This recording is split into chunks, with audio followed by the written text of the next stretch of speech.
nggak sih kamu bertanya bagaimana Google bisa menampilkan jawaban hanya dalam hitungan detik? Atau bagaimana Instagram dapat mengetahui konten apa saja yang paling kita sukai? Atau bagaimana dokter itu mampu memprediksi risiko penyakit yang bahkan gejalanya belum muncul? Nah, semua itu bukan terjadi secara ajaib, melainkan melalui kekuatan yang bernama Big Data. Halo semuanya, sebelumnya kenalin, nama aku Neputulisa Rika Putri dari Fakultas Ekonomi dan Bisnis, Program Studi Sarjana Akuntansi dengan NIM 2307531181. Jadi di sini aku bakal jelasin mengenai sedikit tentang Big Data.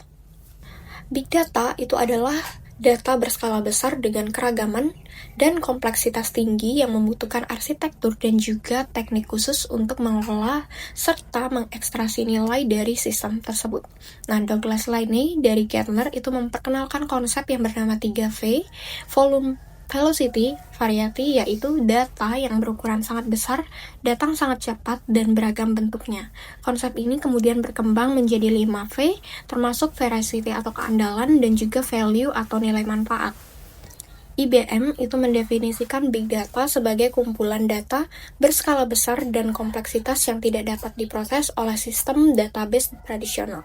Selain itu, dijelaskan juga bahwa pertumbuhan data itu sangatlah cepat, bahkan 90% data di dunia tercipta hanya dalam 2 tahun terakhir, dan setiap hari manusia menciptakan 2,5 quintillion bytes data.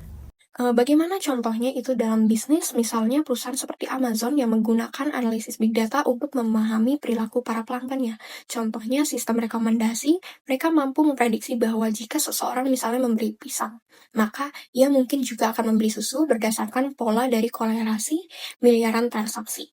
Selain itu, misalnya dalam bidang kesehatan, big data ini digunakan untuk memantau penyebaran penyakit yang membantu dokter untuk menemukan pengobatan yang paling efektif dan meningkatkan akurasi diagnosis melalui Electronic Health Record atau EHR, yang bahkan biaya pengobatan genom manusia itu turun drastis dari lebih 100 juta dolar menjadi di bawah 1.000 dolar dalam 15 tahun terakhir.